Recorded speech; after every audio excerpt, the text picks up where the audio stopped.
역대기하 33장 1절에 2절 므낫세입니다. 변화의 과목인데 성경이 이만큼 갑작스러운 변화가 있었던 사람, 이방왕으로 느부갓네살이 7년간 난광병에 걸렸었죠. 자기를 소처럼 생각해서 들에서 이슬을 먹고 풀을 뜯고 막 이렇게 신체 자체도 변했어요. 그런 걸렸던 느부갓네살이 다시 왕좌에 복제한 거, 그보다 더 큰 아마 좀 충격적인 변화가 이 므낫세입니다. 므낫세인데 므낫세는 금수저죠. 아버지가 히스기야잖아요. 므낫세는 이제 변화의 과목인데 이런 변화를 우상 숭배자에서 종교 개혁가로 변화됐어요. 므낫세는 우상 숭배자였는데 종교 개혁자가 됐다고. 므낫세 변화의 과목. 33장 12절입니다. 같이 읽죠. 역대기 33장 12절인데 같이 읽습니다. 그가 고통 중에 있을 때 주 자기 하나님께 간구하고 또 자기 조상들이 하나님 앞에서 자기를 크게 낮죠. 13절 그분께 기도하여서 그분께서 그의 간청을 받으시고 그의 간구를 들어서 그를 다시 그의 왕국 안에서 예루살렘으로 데려오셨더라. 그때 므낫세가 주 그분께서 하나님이신 줄 알았더라 했죠. 그래서 므낫세의 변화. 그럼 이전에까지는 뭡니까? 주님이 하나님인 줄 몰랐다는 거죠. 지금까지 하나님인 줄 몰랐다는 거예요. 근데 이걸 통해서 하나님인 줄 알았다는 거죠. 하나님을 믿었다. 하나님 알았다. 12, 13절이 과목이 혼쭐을 한번 나와보니까 이제 이게 된 거예요. 사람이 어떻게 변화를 겪는가. 므낫세 과목은 이제 변화의 과목인데요. 자, 기도하고 시작합시다. 위대하시고 거룩한 주 하나님 감사합니다. 이 시간 말씀이 선포됩니다. 선포되는 모든 말씀들이 성도들에게 잘 전달되게 해주시옵소서. 주께서 주의 영을 충만케 해주시고 또 우리 주 예수로의 마음을 저희가 품게 해주시며 말씀 앞에서 저희가 겸손하게 청정하게 하시고 또 깨닫게 해주시옵소서. 지혜와 계시를 주시고 깨닫는 마음을 주시길 간구합니다. 그래야 저희가 늘 변화를 받게 해주시고 성장하게 해주십시오. 전능하신 주 하나님 말씀을 통해서 교훈과 배움과 훈계를 받게 해주시고 경고와 권목을 삼게 해주시옵소서. 저희도 하나님께서 베푸신 은혜를 맛보길 원합니다. 사랑하는 아버지 하나님 성령을 통해서 말씀이 전해질 때 저희가 그 말씀을 마음에 쌓아두고 그 마음에 잘 지킬 수 있도록 해주시고 그 말씀을 잘 사용할 수 있는 성도를 되도록 은혜 베풀어 주십시오. 이 시간이 은혜롭고 복된 시간, 참으로 주의 영이 충만한 시간이 되게 하여 주시길 원하며 주님께서 홀로 영광을 받아 주십시오. 감사드립니다. 주의 성기도 합니다. 아멘. 오늘 므낫세 변화의 과목이라는 주제로 말씀을 전하겠습니다. 우리는 지금 계속해서 과목 시리즈를 통해서 성경에 나타난 과목의 영적 의미를 살펴보고 있습니다. 요셉의 과목이나 삼손의 과목이나 침례제환의 과목, 이건 예레미야 과목. 다 의인들이 의를 선포하다가 하나님의 말씀을 선포하거나 의를 선포하다가 고난을 받은 그런 고난의 과목이었죠. 하나님의 사람들인데 그렇다고 과목이 꼭 그런 의인들만 위한 것은 아니죠. 므낫세 같은 케이스는 므낫세나 여호야긴 같은 케이스는 사악하고 타락한 왕이 자신들의 죄와 불법으로 감옥에 갇힌 겁니다. 한번 그냥 말 그대로 전과자죠. 문자 그대로 전과자고, 감옥인데 이런 사악하고 타락한 사람의 감옥도 이제 함께 다루는 겁니다.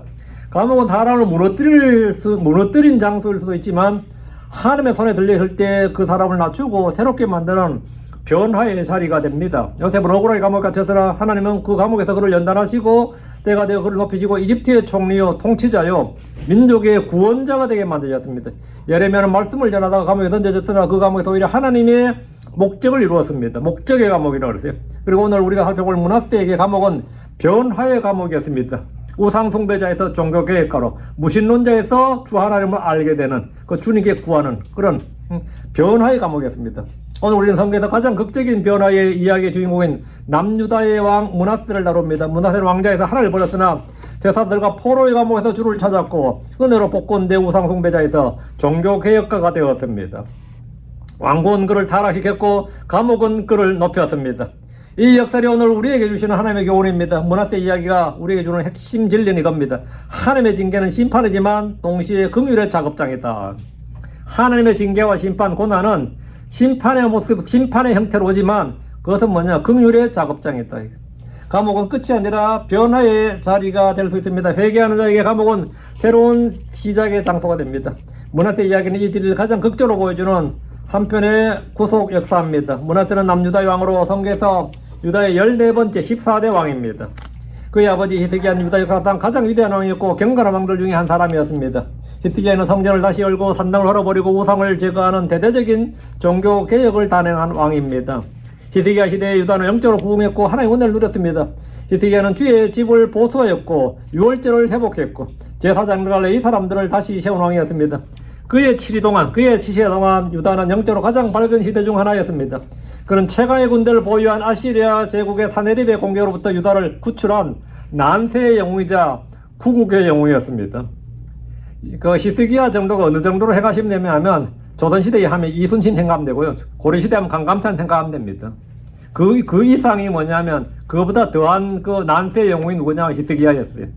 예루살렘은 사실은 그냥 그때 박살났어야 되는 겁니다. 그런데 히스기야라는 걸출한 믿음의 왕이 그 당시 당대 최강의 아시리아 제국을 그냥 물리쳤는데 이건 베트남이 미국을 물리쳤다 이 정도 수준이 아닙니다. 근데 이제 풍전등화였어요. 그 다음날 무너질 줄 알았는데 뭐 반대로 아시리아가 무너졌죠. 아시리아가. 그는 위기의 때에 주를 구출했고 그는 위기의 때에 주를 구했고 주의 도움을 받았습니다.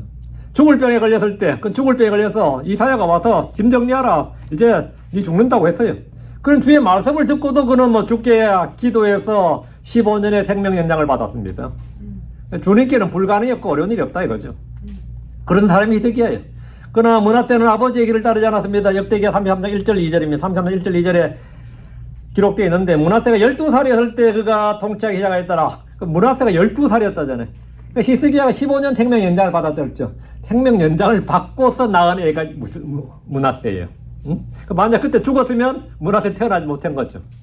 아니 므낫세 태어나지 못했는데 그가 므낫세 12살이었을 때 그가 통치하기 시작했더라. 그리고 그가 예루살렘에서 55년 동안 통치했더라. 통치를 55년이야. 진짜 엄청난 오랜 그거죠. 그러나 주께서 보시기 약한가 곧 주께서 이스라엘 자손들 앞에서 쫓아낸 이교도들의 가증한 것들과 같은 것을 행하였더라. 므낫세 12살의 왕이 돼서 55년 동안 유다 왕국을 다스렸습니다. 그럼 67세죠. 예, 그때 다스렸다. 남유다 왕 중에서 가장 긴 통치 기간을 가진 왕입니다. 그러나 그의 긴 통치는 유다를 향한 하나님의 은혜와 복이 아니라 유다를 영적 도덕적 파멸로 이끈 긴 어둠의 시대였습니다. 열왕기하 21장 2절 3절도 같은 내용을 전하는데 열왕기하 21장 2절 3절에 그리고 그가 주께서 보시기 약한 것을 행하였으니 이는 주께서 이스라엘 자손들 앞에서 쫓아내신 이교도들의 가증한 일들을 따라 행하였기 때문이더라. 이는 그가 자기 아버지 히스기야가 헐어버린 산당들을 다시 건축하였으며 난 아버지와 정반대로 한다 이거예요. Anything but 히스기야야. Anything but father. 아버지 한 건 저보다 반대로야. 히스기야가 헐어버린 산당들 다시 건축하였으며 그리고 바알을 위해 제단들을 쌓고 이스라엘 왕 아합이 행한 것과 같이 작은 숲들을 만들었으며 또 하늘의 모든 군대를 경배하고 그것들을 섬겼습니다. 이 미친 짓을 한 거죠 한마디로. 아들이 이 어린 놈이 이 싸가지가 없이 말이지. 어린 놈이 왕이 되었으면 아버지 한 거 따라라도 하면 될 거 아니야. 근데 아버지 한 걸 잘못해서 뒤집는 거예요 청개구리처럼. 므낫세는 성경에서 가장 사악한 왕으로 평가받는 인물입니다. 성경은 그가 아무리 사람보다 더 악하게 행하였고 아합 왕의 길을 따랐다고 기록합니다. 여기서 우리는 중요한 영적 교훈을 받습니다. 경건한 가정, 훌륭한 아버지나 조상을 두었다고 자동으로 경건이 그 믿음이 다음 세대로 이어지는 것이 아니라는 겁니다. 히스기야는 선하고 경건한 왕이었지만 그의 아들 므낫세는 가장 사악한 왕이 되었습니다. 이게 이제 우리말로 이런 말이 있죠. 호부견자라고. 아버지는 호랑인데 새끼는 뭐라고? 개새끼더라. 뭐 이런 거 있잖아요. 그 호부견자라 그래요. 이게 전형적인 이거야, 이거. 호랑이가 개를 낳나 그러는데 나아요, 실제. 낳습니다. 히스기야는 선하고 경건한 왕이었지만 그 아들 므낫세는 가장 사악한 왕이 되었습니다. 신앙은 유산으로 물려준 것이 아닙니다. 유전이 되지 않습니다. 각 사람이 자기 하나님 앞에 서서 자기 믿음으로 살아야 됩니다. 자녀에게 신앙을 가르칠 수 있지만 자녀의 믿음을 대신할 수는 없습니다. 경건한 부모 밑에서도 불경건한 자녀가 나올 수 있고 불경건한 부모 밑에서도 경건한 자녀가 나올 수 있습니다. 중요한 것은 각 사람이 하나님 앞에서 자기의 길을 선택하는 겁니다. 므낫세는 유다 왕이라는 권력을 가졌으나 그 권력을 하나님을 섬기는 데 사용하지 않았습니다. 그는 왕자의 권력을 자기 욕망을 채우는 도구로 만들었습니다. 권력이 그를 타락시켰습니다. 왕궁의 영광이 그의 눈을 가렸습니다. 아무도 그를 제지할 수 없었습니다. 왕이 악을 행하기로 결심하면 온 나라가 그 악에 휩쓸리게 됩니다. 므낫세가 바로 그런 왕이었습니다. 여기서 우리는 권력의 위험성을 봅니다. 권력은 선도 악도 행할 수 있습니다. 그러나 악한 자의 손에 주어진 권력은 교만을 낳고 교만은 타락을 낳습니다. 권력이 하나님을 두려워하지 않으면 폭력이 됩니다. 므낫세는 권력을 하나님 앞에서 사용하지 않았습니다. 그는 왕국에서 가장 높은 권력자였지만 이 땅에서 가장 높은 자도 하나님 앞에서는 한낱 티끌에 불과합니다. 권력은 하나님께로부터 온 것이고 하나님께로 돌아가야 됩니다.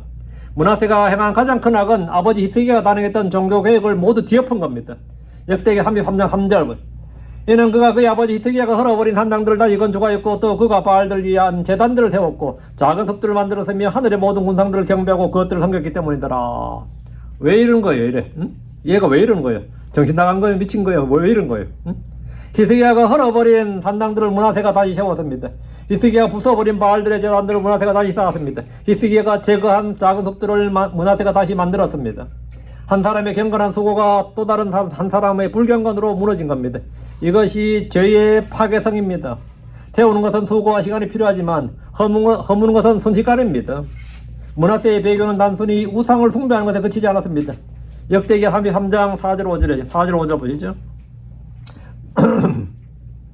또한 그가 주의 집안에 제단들을 쌓았으니 이 성전 안에다가 우상 제단을 쌓는다는 거예요. 성전 안에다가 그가 주의 집안에 제단들을 쌓았으니 주께서 이르시기를 예루살렘에서 나의 이름이 영원히 있으리라 하셨던 곳이더라. 그리고 그가 하늘의 모든 군상들을 위하여 주의 집에 두 뜰 안에 제단들을 쌓았더라.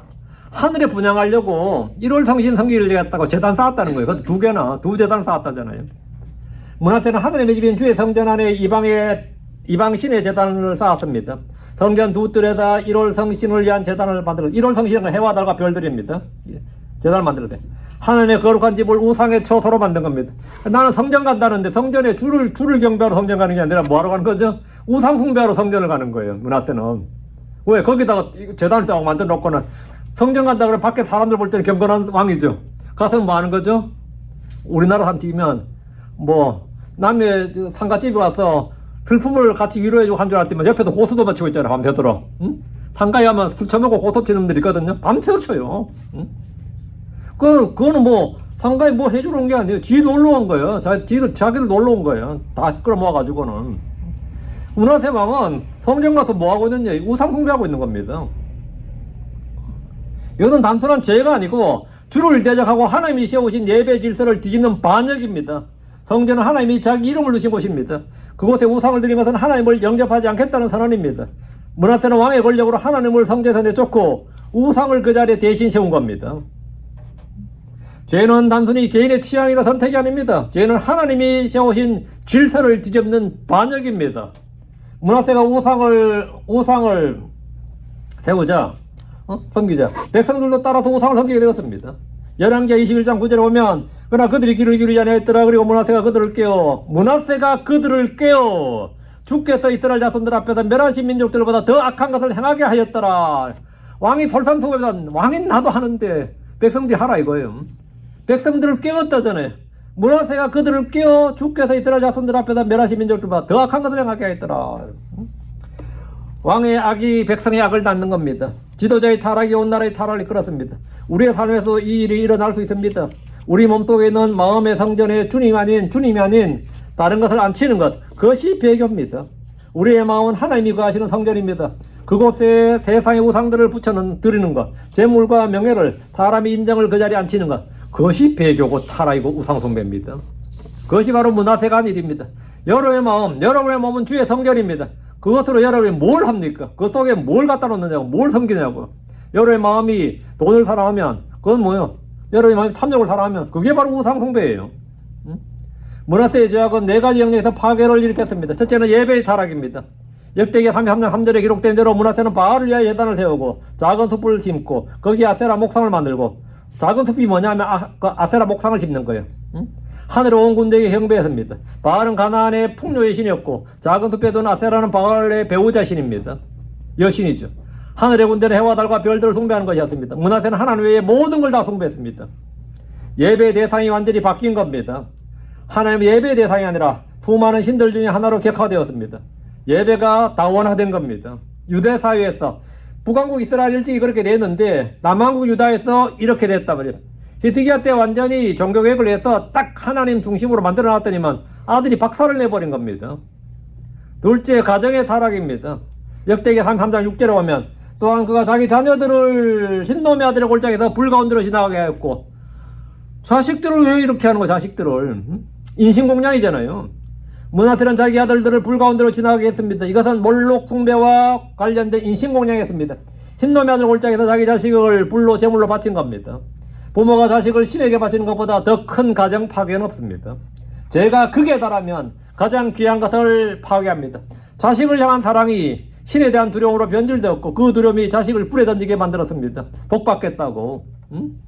죄는 사람을 이 지경까지 만듭니다. 셋째, 영적 분별의 타락입니다. 역대기 하면 6절에 보면 후반부 또한 그가 때를 관찰하며 마법들을 사용하며 무리는 영과 마술사들과 함께 교섭하였더라. 또 그가 주께서 보시기에 많은 악을 행하여 그분을 분노하게 했더라. 므낫세는 점성술 마법사들 불인 영과 마술사들과 교섭했습니다. 하나님의 음성을 듣기보다 마귀의 음성을 듣기를 원한 겁니다. 영적 분별력을 잃어버렸습니다. 하나님의 말씀을 버리고 사술과 점수를 찾았습니다. 오늘날도 이런 일이 일어납니다. 하나님의 말씀을 버리고 세상의 철학과 심리학과 인간의 지혜를 찾는 것, 그리고 각종 초자연적인 영적 체험을 구하는 것, 이것이 영적 분별의 타락입니다. 넷째는 사회적 정의의 타락이었습니다. 그는 무지한 피를 흘리며 폭력을 삼았습니다.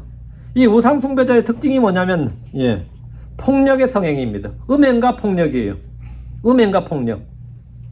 열왕기하 21장 16절 더욱이 므낫세가 심히 많은 무지한 피를 흘렸으니 여기 심히 많은 무지한 피를 흘렸으니 예루살렘을 이 끝에서 저 끝까지 채울 때까지 하였느니라. 그가 유다로 범죄하게 한 그의 죄 외에도 주께서 보시기에 악한 것을 행하였더라. 사람을 엄청 죽였다 이 말입니다. 응? 이 왕은 사람을 엄청 죽였다 이거야. 사람을 엄청 죽였다. 응? 자기 반대한다고 죽이고 기분 나쁘다고 죽이고 뭐 한다고 죽이고 뭐 충원들 좀 충직한 소원을 하면 그걸 다 기분 나쁘고 그런다 죽여버리고 이런 거지. 얼마나 많이 죽였는지 심히 많은 무지한 피를 흘렸으니 예루살렘을 이 끝에서 저 끝까지 채울 때까지 했다는 거예요. 그렇게 많이 죽였다는 겁니다. 이거 학살자라는 거예요. 이걸 학살자, 도살자라고 그러죠. 므낫세가 그런 사람이었다는 겁니다. 므낫세는 자신의 정책에 반대하는 의인들을 잔혹하게 숙청했습니다. 예루살렘이 무지한 사람들의 피로 가득하게 됐습니다. 성경이 직접 기록하진 않지만 전승에 따르면 초대교회 전승에 따르면 유다의 예언자 이사야가 므낫세의 박해 중에 톱으로 쪼개어 숨겼다 이렇게 나와요. 그 유대 전승에 따르면 이사야가 므낫세한테 죽임을 당했는데 톱으로 켜서 이 히브리서에 이렇게 톱으로 켜서 죽임을 당했다고 나오죠. 톱으로 이사야를 잘라 죽였다는 겁니다. 그 므낫세가 얼마나 그 성정이 어떤지 나오고 그 잔악성과 폭력성이 나오는 건데 마귀 숭배자들의 특징입니다. 마귀는 뭐냐? 거짓샵이고 살인자입니다. 이 전승의 사실 여부와 관계없이 므낫세 시대에 하나님의 예언자들이 핍박을 받은 것은 분명합니다. 므낫세의 폭정은 하나님의 말씀을 전한 자를 침묵시키는 것이었습니다. 죄의 마지막 단계는 항상 폭력과 살인입니다. 죄는 양심의 소리를 잠재우고 하나님의 음성을 전한 자를 침묵시킵니다. 오늘날에도 이런 일이 일어납니다. 하나님의 말씀을 전한 자가 침묵을 당할 때 그 교회 문 닫게 하고 말이죠. 목사들이 침묵을 강요당하고 크리스천들이 침묵을 강요당할 때 그 사회는 이미 깊이 타락한 겁니다. 의인의 피가 흘려야 하는 사회는 그 사회의 영적 기반이 무너졌음을 보여주는 겁니다. 므낫세 시대의 예루살렘이 그랬고 오늘날 세상에 많은 곳이 그럽니다. 므낫세 55년 통치 동안 유다는 영적 도덕적으로 완전히 타락했습니다. 열왕기하 21장 9절에 보면 그러나 그들이 귀를 기울이지 아니하였더라. 그리고 므낫세가 그들을 끼워 주께서 이스라엘 자손들 앞에서 멸하신 민족들보다 더 악한 것을 행하게 하였더라. 온 백성들을 자기가 지 혼자 그렇게 죄 지으려면 지 혼자만 지을 것이지 온 백성을 그렇게 정책적으로 그렇게 막 밀어붙였다는 거. 정책적으로. 오늘날 각종 죄악과 불법을 합법화하죠. 그 합법화한다는 건 뭐죠? 정책적으로 밀어준다는 말입니다. 정책적으로 그 합법을 정책적으로 밀어준다고. 합법이 우리가 합법화한다는 게 뭐냐? 정부 돈 들여서라도 그거 해주겠다는 겁니다. 정부 돈 들여서. 내가 성전화 수술하고 싶다면 난 돈이 없어. 그럼 정부 돈으로 우리가 내 세금으로 해주겠다 이거야. 그게 뭡니까? 정책적 지원인 거예요. 그게. 걱정하지 말고 해주겠다고. 엄마 아빠가 반대할 것 같은데 엄마 아빠한테 안 알리고 해주겠다 이거. 미성년자임에도 불구하고 엄마 아빠 허락 없이 해주겠다. 법으로 만들어 주잖아요. 하겠다면 내가 군대 갔는데 하겠다면 군대에 그 돈으로 국방비로 그 군인을 성전화 수술해줘요. 미국이 얼마나 황당한지 몰라요. 하고 싶으면 지 돈으로 하지 왜 우리 세금으로 하냐고. 왜 우리 세금으로 하려면 뭐가 필요하죠? 법이 필요하지. 그 법을 만들냐? 그 법은 누가 만들죠? 정치인들이 만들지. 그놈을 찍어주는 거예요. 네 돈 쓰자. 우리도 같이 쓰자는 거예요. 내 죄 짓는데 네 돈 쓰자는 겁니다. 내 돈 안 쓰고 네 돈 쓰자는 거예요. 그러려면 어떻게 되느냐 이거. 그걸 불법이라고 말하는 사람, 그게 합법이 되는 순간에 그걸 불법이라고 말하는 사람이 죄인이 돼요. 불법자가 되는 겁니다. 그럼 절대 나 같은 사람 다 불법자가 되는 겁니다. 왜? 대법에서 합법이 됐는데 의회에서 합법이 됐는데 네가 왜 불법이라고 따졌냐 이거지. 그럼 내가 죄인이 되는 거죠. 응? 이게 이 시대에 이 크리스천들이 성경에 따라 말하는 것을 이게 뭡니까? 검열을 받고 침묵을 강요하는 거죠. 그러면 유다사에서는 예언자들이 바로 그랬다. 예언자와 예언자의 아들들이 그랬다 이 말입니다. 유다의 죄악이 하나님께서 멸하신 가나안 족속보다 더 심해졌습니다. 은혜를 받은 백성이 은혜를 모르는 자들보다 더 악해졌다는 겁니다. 하나님께서 므낫세와 그의 백성에게 말씀하셨습니다. 경고를 하시고 회개를 촉구하셨습니다. 그러나 므낫세는 들으려 하질 않았습니다. 그럼 그 말은 뭐냐? 들을 의사가 없다. 난 그런 마음이 없다. 10절 역대기 3장 10절은 3년 딱 꽂아놓고 이에 주께서 므낫세와 그의 백성에게 말씀하였더라. 그러나 그들이 들으려 하지 아니하였더라. 주님은 말씀하셨어요. 그러나 그들이 들으려 하지 아니하였더라. 우리는 듣고 싶지 않다 이거예요. 그런 말 듣고 싶지 않다. 하나님 한 번만 경고하지 않으시고 여러 번 경고하셨습니다. 오래 참으셨습니다. 므낫세에게도 말씀하셨고 그의 백성에게도 말씀하셨습니다. 그러나 그들이 듣지 않았다 정도가 아니라 들으려 하질 않았다고요. 하나님 오래 참으심은 회개의 기회입니다. 그러나 기회는 영원하지 않습니다. 듣지 아니하면 심판이 임합니다. 오늘 우리에게도 하나님은 말씀하십니다. 성경 말씀을 통해 성령의 음성을 통해 환경을 통해 교회를 통해 어떤 식으로 말씀하십니다. 오늘 그 음성을 듣지 아니하면 내일은 들을 수 없을 수도 있습니다. 고린도후서 6장 2절에 이는 그분께서 말씀하시니라. 내가 받아주신 때에 너를 들었고 구원의 날에 너를 구조하였노라. 보라 지금이 받아주신 때요. 보라 지금이 구원의 날이기 때문이니라 했습니다. 드디어 므낫세에 대한 하나님의 심판이 임했습니다. 아시리아 왕의 군대 대장들이 유다를 쳤습니다. 므낫세가 사로잡혔습니다. 11절 보시죠. 그러나 주께서 아시리아 왕의 군대 대장들을 그들에 보내셨으니 그들이 므낫세를 가시들 속에 붙잡아 셋사슬로 결박하고 바벨론으로 끌고 갔더라. 셋사슬로 결박하고 바벨론으로. 므낫세를 가시들 속에서 붙잡아 셋사슬로 결박하고 바벨론으로 끌고 갔더라. 이 인생의 왕으로서 원래 어렵게 살던 사람이 당하는 고난하고요. 진짜 고난 모르고 살던 사람이 당하는 고난은 또 충격이 달라요. 므낫세 왕이 지금 이걸 당했을 때 느꼈던 그러면 진짜 죽지 못해 사는 거죠. 고대 근동의 잔혹한 행벌 방식대로 므낫세는 갈고리로 결박되어서 셋사슬에 묶여서 끌려갔습니다. 유다의 왕이 왕궁에 앉아 권력을 누리던 자가 셋사슬에 묶여서 끌려가는 신세가 된 겁니다. 왕자의 영광이 하루아침에 셋사슬의 수치로 바뀐 겁니다. 가시들 속에서 붙잡아 셋사슬로 결박되었다는 것은 옛날 그 시절에는 주로 반란자나 포로에게 행하던 가장 수치스러운 행벌이었습니다. 왕의 존엄을 완전히 짓밟는 행위입니다. 므낫세는 이 수치를 온몸으로 경험했습니다. 왕국에서 가장 높은 자리에 앉아있던 자가 감옥에서 포로요 죄수의 자리로 떨어진 겁니다. 여기서 한 가지 질문이 생깁니다. 아시리아의 수도는 니느웨에 있는데 왜 므낫세는 바벨론으로 끌려갔는가? 이는 당시 바벨론 지역이 아시리아 제국의 지배하에 있었고 아시리아 왕이 바벨론 왕의 반란을 진압하기 위해서 그곳에 임시로 머물면서 직할 통치를 했기 때문입니다. 므낫세는 그곳에서 모든 왕권과 명예를 박탈당하고 비참한 죄수의 포로로서 죄수의 세월을 보냈습니다. 이거는 무기징역과 같이 기한이 없습니다. 왕자에서 높아졌던 므낫세가 셋사슬에서 낮아지게 되었습니다. 이것이 하나님의 심판입니다. 교만한 자를 낮추시는 것, 이것이 하나님의 공입니다. 그러나 하나님의 심판에는 긍휼이 함께 있습니다. 감옥은 심판이었지만 동시에 하나님의 긍휼의 작업장이 되었습니다. 하나님은 므낫세를 심판하셨지만 그를 버리지 않으셨습니다. 심판 속에서 회복의 길을 예비하신 겁니다. 이것이 하나님의 심판과 세상의 심판의 차이입니다. 세상의 심판은 끝장을 보자는 거고요. 그러나 하나님의 심판은 시작입니다. 세상의 심판은 파멸입니다. 그러나 하나님의 심판은 회복입니다.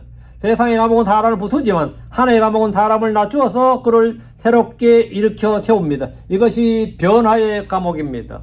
이것이 하나님의 징계의 목적입니다.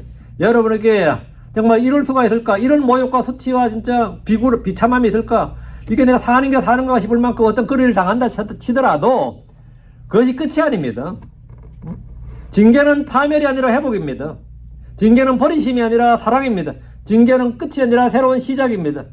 성도 여러분, 우리가 고난을 당할 때 그 고난이 하나님의 징계인지 하나님의 긍휼인지를 구분해야 됩니다. 때로는 하나님의 징계가 가장 큰 긍휼입니다. 왕국에서는 도저히 회개하지 못하는 자를 감옥에서 회개하게 하시는 것이 하나님의 은혜고 하나님의 지혜입니다. 므낫세에게 왕국은 죄와 불법과 타락의 장소였고 감옥은 변화의 그를 낮추어 변화와 해결을 위한 곳이었습니다. 주를 찾는 연단의 장소가 되었습니다. 하나님은 그의 백성을 사랑하시기에 때로는 가장 아픈 방식으로 그를 낮추십니다. 낮추심이 은혜인 겁니다. 바빌론 감옥에서 므낫세에게 일어난 일이 역대기 33장 12, 13절에 기록되어 있습니다. 12, 13절. 그리고 그가 고통 중에 있었을 때 그가 그의 하나님께 간구하였으며, 드디어 기도를 하는 거예요. 죽을 때 되면 이래 되는 거죠. 주 그의 하나님께 간구하였으며 또 그의 조상들이 하나님 앞에서 크게 자기를 낮추었더라. 13절. 그리고 그분께 기도하였더니 이에 그분께서 그의 간구를 받으시고 그의 간청을 들어주셔서 그를 다시 예루살렘으로 곧 그의 왕국으로 데려오셨더라. 그때 므낫세가 주 그분께서 하나님이신 줄 알았더라. 야, 기도했더니 기도한 대로 되네. 기도했더니 이게 이루어지네. 하나님 살아계신 게 맞네. 하나님 계시네. 보이진 않지만 이거는 뭐 기적, 이거는 좀 뭐 기적, 근데 단순히 기적이라고 할 수 있는 그게 아니잖아요. 자기가 포로 잡혀가서 완전 끝장났는데 다시 왕이 돼서 돌아왔어. 이런 게 있을 수 있는 일이냐고, 그 당시에. 자기가 생각해도 이거는 뭐 설명이 안 돼. 하나님이 살아계신 외에는, 하나님 일하셨던 거 외에는 설명이 안 되는 거죠. 이고질이 므낫세에 변합니다.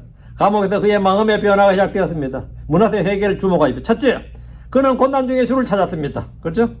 그리고 그가 고통 중에 있을 때 그가 주 하나님께 간구하였으며 이게 뭐죠? 주를 찾았다. 주를 구하고 주를 찾고 주를 부른다 이거죠.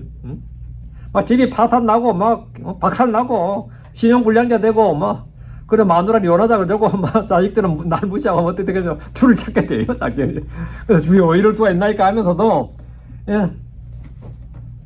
그 므낫세가 왕궁에서는 주를 찾을 수가 없어요. 찾질 못해요. 성전에 가서는 우상 숭배하고 있는데 뭐 성전에 가서.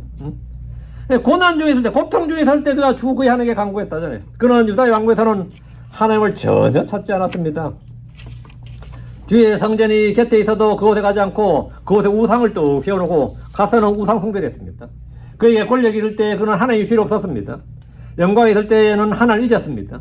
그러나 감옥에서 모든 걸 잃고 왕권을 빼앗기고 자유를 잃고 비참한 포로가 되고 언제 죽을지 모르는 죄수의 신세가 되었을 때 비로소 그는 주께 간구하고 주를 찾았습니다. 고난이 그를 하나님께로 돌이키게 한 겁니다. 왕국에서 얻지 못했던 영적 부활을 감옥에서 얻었습니다. 왕국에서 영적인 눈이 멀었으나 감옥에서 영적인 눈이 열렸습니다. 둘째, 그는 감옥에서 자기를 낮추었습니다. 자기를 낮추었다. 또 그의 조상들이 하나님 앞에서 크게 자기를 낮추었다. 크게 자기를 낮추었더라. 자기를 낮추었다. 크게 자기를 낮추었더라. 크게 자기를 낮추었다는 것은 몸이 아니라 그의 마음입니다. 몸도 뭐 낮아졌죠. 몸도 낮아졌는데 나이 들면서 슬픈 것 중에 하나가 키도 작아진다는 거예요. 키도 점점 줄어든다는 거죠. 트럼프 같은 사람도 지금 키가 전에보다 작죠. 5cm 줄었다더라고요. 실제로. 저같이 작은 사람도 막 줄어들면 어떻게 되는 거야? 이 작은 키 또 줄어들면 대체 어떡하라는 거야? 키 높이로 높여줘야 되나? 근데 몸이 낮아지는 게 문제 아닙니다. 마음이 낮아져요. 마음이. 므낫세에게 마음이 낮았다고. 전에 그는 교만과 오만과 거만으로 모든 것 뒤로 자기를 높였습니다. 아버지가 히스기야하고 구국의 영웅 있잖아요. 난세 영웅 히스기야인데 뭐 자기가 왕이 되고 12살에 왕이 돼서 뭐 무서운 것도 없고 두려운 것도 없고 한마디로 뭐 잘난 맛에 사는 거죠. 그런 그가 이제 포로가 되어서 감옥에 놓이니 종들이나 노예보다 못한 그런 처지가, 낮은 처지가 된 겁니다. 그의 지위와 신분이 낮아진 것뿐 아니라 그의 마음이 낮아졌습니다. 마음의 교만이 무너진 겁니다. 왕국에서는 자기가 높았고 하나님이 낮았습니다. 그러나 감옥에서는 하나님이 높아졌고 자기가 낮아졌습니다. 변화는 환경의 변화가 아니라 하나님 앞에서 자기를 낮추는 데서 시작됩니다. 자기를 낮추지 않는 자는 회개할 수 없습니다. 회개는 자기를 높이는 걸 포기하는 겁니다. 그게 회개예요. 하나님은 교만자를 대적하시고 겸손한 자에게 은혜를 주시고 더 많은 은혜를 베푸십니다. 됐지? 조상들이 하나님 앞에 돌아왔습니다. 감옥에서.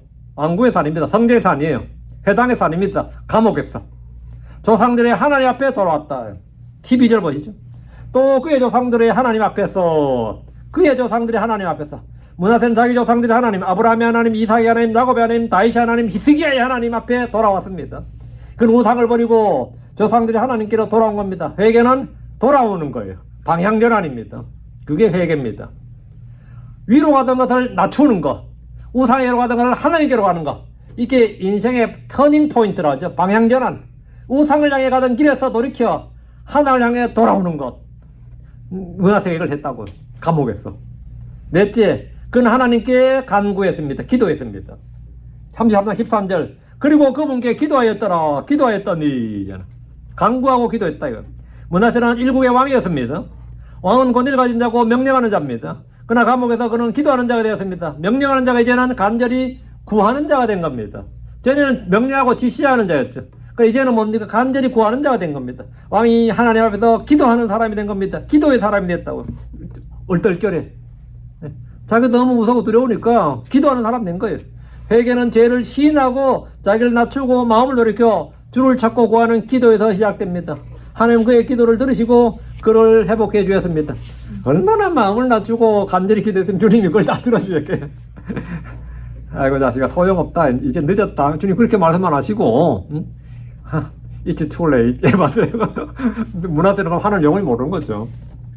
주님께서 이걸 이 므낫세가 귀여워서 뭐 이뻐서 한 거 아닙니다. 므낫세에게 하나님을 알게 해주신 거예요. 하나님 알게 해주신 거예요. 다섯째, 그는 주께서 참 하나님이심을 알게 되었습니다. 그 이스라엘 백성들은 엘리야가 하늘에서 내리는 불을 보고도 사실 뭐 주 그분은 하나님이시로다 막 외쳤지만 하나님을 잘 몰랐어요. 그렇죠. 아방은 엘리야가 내리는 불도 보고 비도 봤어요. 그런데도 하나님을 몰랐다고. 그 주 그분이 자기 하나님을 몰랐어요. 그런데 이제 이 므낫세는 감옥에서 주 그분께서 13절 그때 므낫세가 주 그분께서 하나님이신 줄 알았더라. 하나님이신 줄 알았더라. 왕궁에서 그는 주께서 하나님이신 줄 알지 못했습니다. 우상을 섬기며 하늘의 별을 숭배하고 마법들과 마술단을 신뢰했고 하나님 누구신지를 잊었습니다. 그러나 자신의 모든 걸 잃고 오직 하나님을 바라볼 수밖에 없는 바빌론의 감옥에서 그는 주 그분이 하나님이심을 알게 된 겁니다. 우리도 뭐 건강 잃고 직장 잃고 뭐 가정 잃고 뭐 잃고 다 해보세요. 그게 엄청난 저거지만 또 한편으로는 하늘을 알게 되는 계기가 돼요. 회복의 기회가 된다고. 회복이라는 게 완전히 회복. 당연히 죄의 사면만이 아닙니다.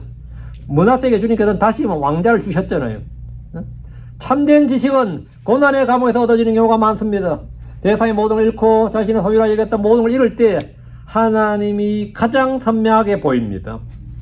하나님이 가장 선명하게 보여요. 예를 우리는 중요한 진리를 발견합니다. 므낫세는 유다 왕궁에서 하나님이 보이지 않았습니다. 권력이, 영광이, 부가, 쾌락이 그의 눈을 가렸습니다. 그러나 모든 걸 잃은 감옥에서 그는 하나님이 보였습니다. 이유는 간단합니다. 자신의 모든 걸 잃었고 오직 하나님만 그에게 남았기 때문입니다.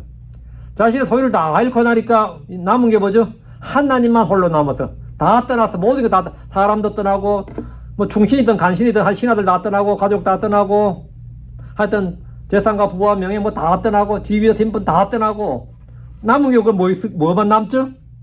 다 떠나고 나면 내게 남는 게 뭘 같아요? 하나님만 남아요. 하나님만 남아요. 성도에게는 그래요. 성도에게는 하나님은 내가 결코 너를 떠나지 않고 너를 버리지 않으리라 했기 때문에 하나님이 나를 못 떠나는 거지. 하나님만 남아요. 하나님만 남았습니다. 고난은 하나님 보게 하는 눈입니다. 고난은 영적인 눈을 뜨게 합니다. 고난은 세상의 영광이 가리고 있던 하나님을 선명하게 보여줍니다. 이것이 고난의 은혜고 고난의 보이고 고난의 선물입니다. 이것이 감옥의 은혜입니다. 하나님께서는 그의 간구를 받으시고 그의 부르짖음을 들으사 그를 다시 예루살렘 자기 왕국으로 데려오셨습니다. 회개한 자를 하나님은 버리지 않으시고 잊지 않으십니다.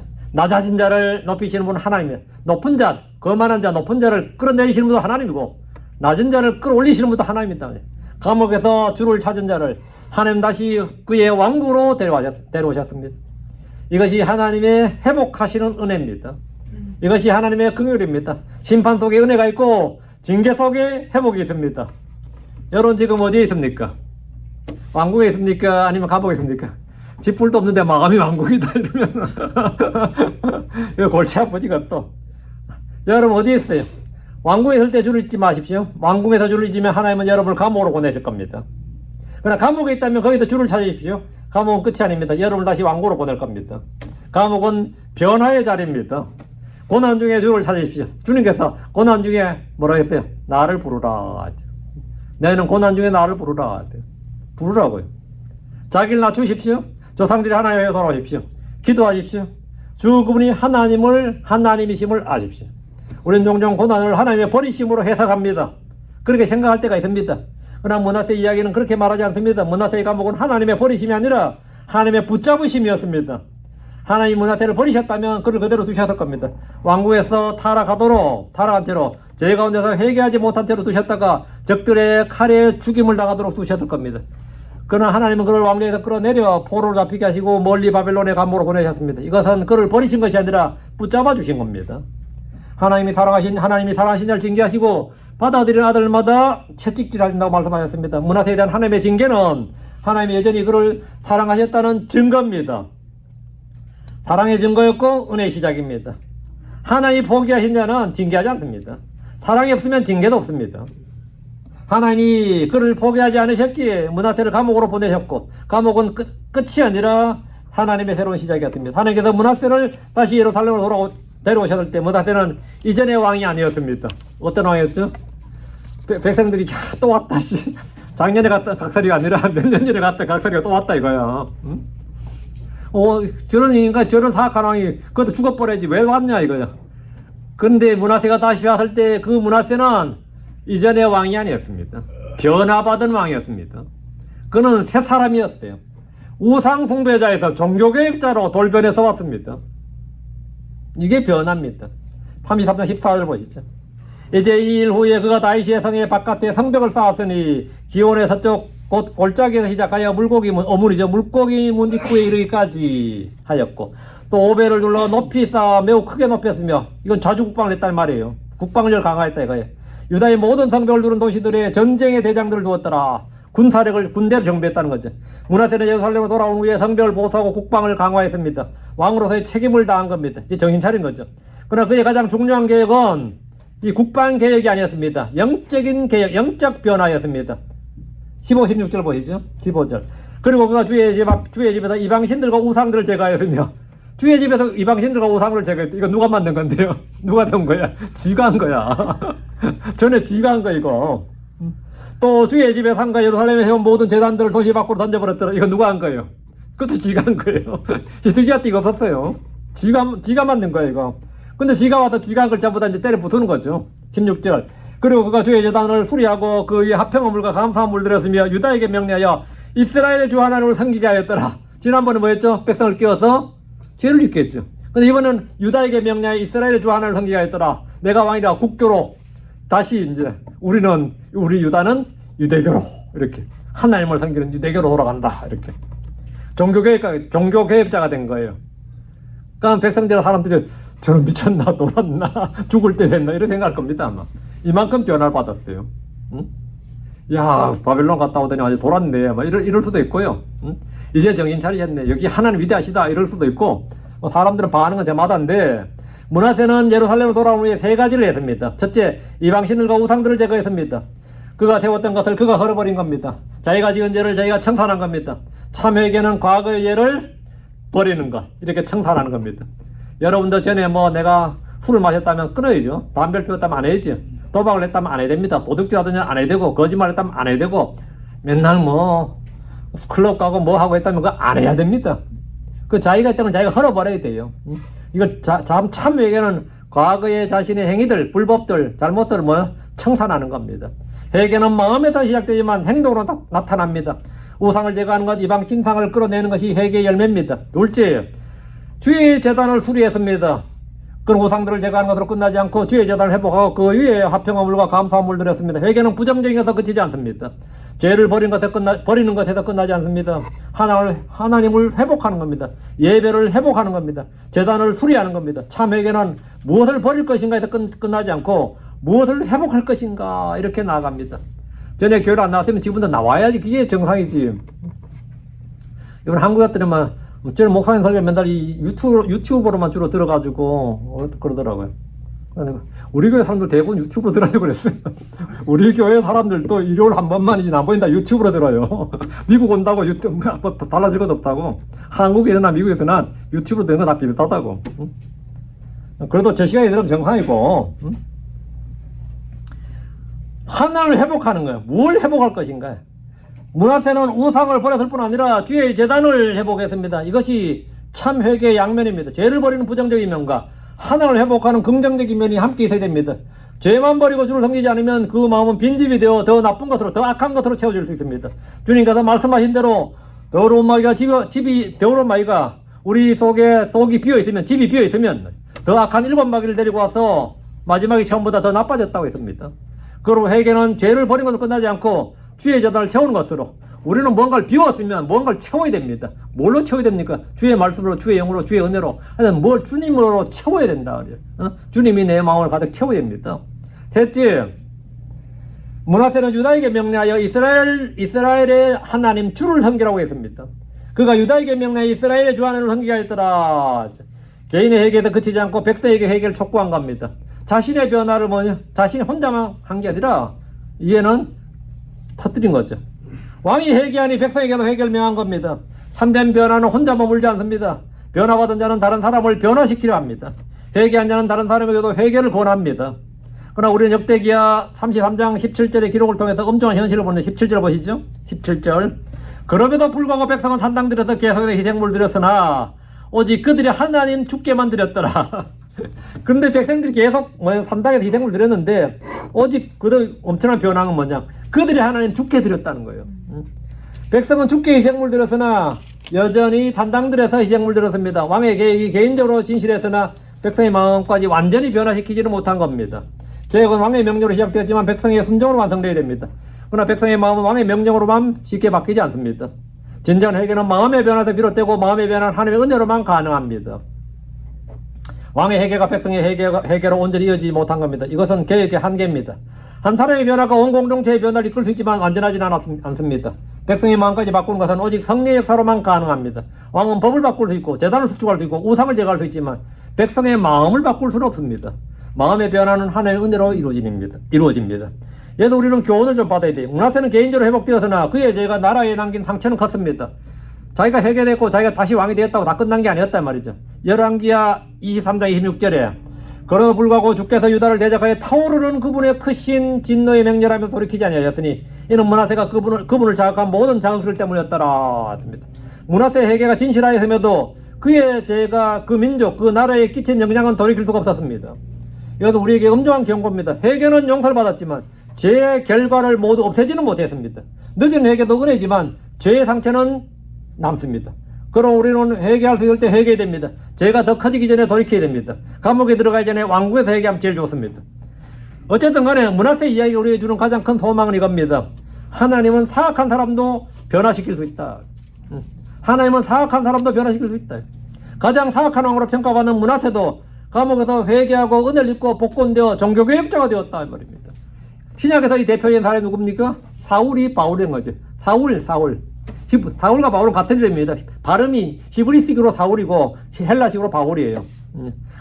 이 사울이 살인자에서 교회 핍박죄에서 사도가 되었다. 복음 전도가 되었다. 이방인의 교사가 되었다. 이 정도의 변화가 구약의 므낫세입니다. 이 정도의 변화가. 예. 므낫세 이야기예요. 므낫세 이야기는 우리를 예수 그리스도로 인도합니다. 므낫세는 죄 있는 왕이었고 불법을 많이 저지른 왕이었습니다. 그리스도는 죄 없는 왕이십니다. 예수는 죄 없는 왕입니다. 그러나 놀라운 것은 죄 없는 왕이신 그리스도께서 죄 있는 자들을 위해서 결박당하셨다는 겁니다. 므낫세는 자기 죄 때문에 사슬에 묶였습니다. 그리스도는 우리의 죄 때문에 결박당하셨습니다. 므낫세는 교만에 자기를 높였고 하나님께서 그를 낮추셨습니다. 그리스도는 하나님과 본체이시지만 본질 동등이시지만 하나님과 동등령을 취하지 않으시고 자기를 낮추셨습니다. 므낫세는 감옥에서 금을 입어 왕으로 돌아갔습니다. 그리스도는 죽음과 무덤을 통과해서 부활과 왕권으로 높임을 받으셨습니다. 므낫세는 감옥에서 자기 죄를 회개했습니다. 그리스도는 십자가에서 우리의 죄를 담당하셨습니다. 므낫세의 감옥은 자기 죄의 결과였습니다. 그리스도의 십자가는 우리 죄의 결과입니다. 므낫세는 자기가 지은 죄로 인해 감옥에 갇혔고 그리스도는 우리가 지은 죄로 인해 십자가에 달리셨습니다. 오늘 본문이 우리에게 주는 영적인 교훈을 네 가지로 정리합니다. 첫째, 왕궁에서 줄을 잇지 말라는 겁니다. 여러분이 잘 나갈 때, 잘 살 때, 편할 때, 바로 지금 줄을 잇지 말라는 겁니다. 므낫세는 왕궁에서 줄을 잇었습니다. 권력과 영광이 그를 타락시켰습니다. 우리도 마찬가지입니다. 우리가 번영할 때, 성공할 때, 모든 것이 순조로울 때, 이제 좀 살만하다 싶을 때, 그때가 가장 위험한 시기입니다. 목사들도 마찬가지고 이제 교회가 좀 안정되었다 싶을 때 교회가 팍 깨져요. 뭔가 일 터지고 뭐가 되고 개인도 교회도 뭐 다 마찬가지입니다. 이제 좀 됐다 싶을 때 뭐 문제가 터져요. 그러니까 항상 언제나 우리는 뭐 해야 된다? 깨어야 된다는 겁니다. 깨어야 된다. 왕궁에서 줄을 잊으면 하나님 우리를 감옥으로 보내실 수 있습니다. 번영 속에서 줄을 기억하는 것, 이것이 정말 지혜입니다. 번영 속에서 주를 기억한다. 이게 정말 지혜예요. 성공 속에서 겸손한 것, 이게 믿음입니다.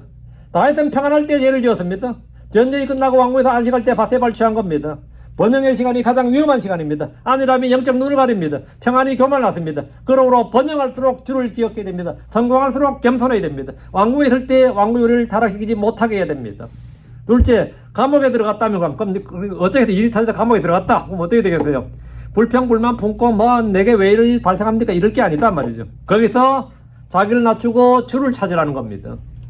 여러분 지금 고난 가운데 있다 생각할 때 일이 뭔가 잘 안 풀린다. 뭔가 좀 이상하다 싶으면 여러분 뭘 해야 되겠어요? 무릎 꿇으세요. 주를 찾으라고요. 주를 찾으라고. 므낫세는 감옥에서 주를 찾았습니다. 우리가 고난을 당할 때 그 고난이 하나님의 징계일 수 있습니다. 고난은 뭐냐? 신호와 같은 겁니다. 여러분이 차를 타고 올 때 신호등이 있잖아요. 신호등 있죠. 신호등이 있는 것처럼 고난은 뭐냐? 우리에게 신호등이에요. 감옥은 끝이 아닙니다. 감옥은 변화의 자리입니다. 고난 중에 주를 찾고 자기를 낮추고 조상들이 하나님 앞에 돌아오고 기도하십시오. 주 그분이 하나님이심을 아십시오. 감옥에서 주를 찾는 자들은 하나님께서 결코 그를 감옥에 그냥 내버려 두지 않으십니다. 그를 끄집어내서 회복시켜 주신다. 셋째, 하나님은 므낫세 같은 사람도 변화시킬 수 있다는 겁니다. 므낫세는 성경에서 가장 사악한 왕으로 평가받는 인물입니다. 그러나 하나님은 그를 변화시켰습니다. 우상숭배자에서 종교개혁가로 변화시켰다고. 이것이 은혜고 이것이 복음입니다. 아무리 깊이 타락해도 아무리 오래 죄악에 빠져 있어도 회개하면 은혜를 받습니다. 하나님은 인간의 약함보다 크십니다. 그리스도의 피는 어떤 죄도 씻으십니다. 하나님은 므낫세 같은 사람도 변화시킵니다.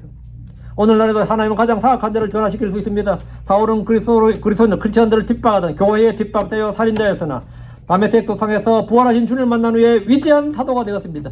십자가 위에 강도는 자기 죄를 인정하고 예수님을 주라고 고백하자 오늘 내가 나와 함께 낙원에 있으리라 하는 약속을 받았습니다. 하나님의 은혜는 인간의 악함을 능가합니다. 하나님의 능력은 우리의 약함을 능가합니다. 하나님은 우리의 모든 걸 능가합니다. 하나님의 긍휼은 심판을 능가하고요. 여러분 우리가 그렇다면 예수님께는 뭐가 없다? 제한이 없습니다. 우리는 예수님에 대해서 예수님이 하신 일에 있어서 제한을 그거는 예수님이라도 그건 안 될 것 같은데 그런 게 예수님에게는 제한이 없다고. 제약이 없고 제한이 없습니다. 다 됩니다. 하나님께는 모든 것이 가능합니다. 다 가능하다.